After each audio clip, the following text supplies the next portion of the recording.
Good morning. My name is Dr. Mickey Gordon. I am a practicing podiatrist for over 36 years, and I am the owner of Gulf Coast Foot and Ankle Center in Naples, Florida.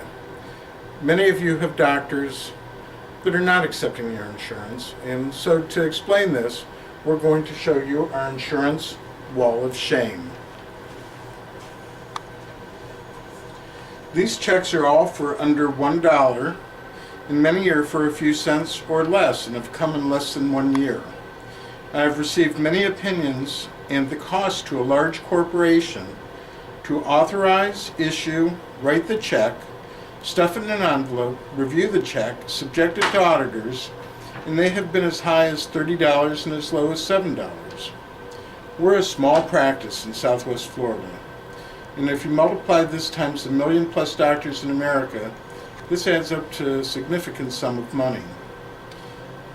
We have 80 checks totaling $17.63, and I figure it costs them close to $2,000 for my practice, or close to $2 billion nationally for all practices. This information is then used by their lobbyists to go before state insurance commissioners, their state and federal congressmen, and senators lobbying for higher fees, higher premiums. We have all experienced increased premiums, decreased coverage, in what and how they pay for services with higher deductibles, and increases in the percentage for co-insurance. And having said this, the doctors and hospitals are paid less. This adds up to a quadruple raise for the companies when everyone else is suffering. The former head of United Health Insurance was given a $1.6 billion bonus a few years ago. In Naples, Florida, we have well over 50 concierge practices. Doctors have been pushed over the edge.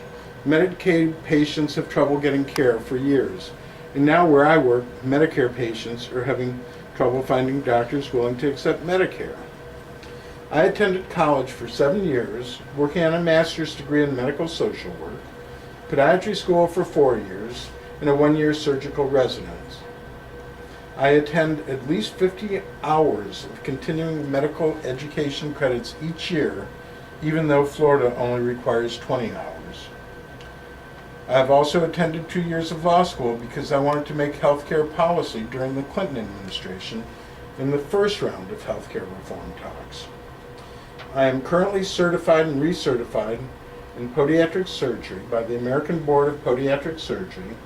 In the past, I have been certified by the American Board of Podiatric Orthopedics, the American Board of Podiatric Primary Care. I let this certification lapse because the dues are $500 per year. I've also been certified by the American College of Forensic Examiners, but again, let the certification lapse. Young podiatrists are coming out of school over $200,000 in debt, and then continue with a 3-year postgraduate training program, and some go on to complete a 1-year fellowship. This allows them to join me in the great opportunity to help patients, relieve them of their pain and suffering, and sometimes correct severe foot injuries and deformity.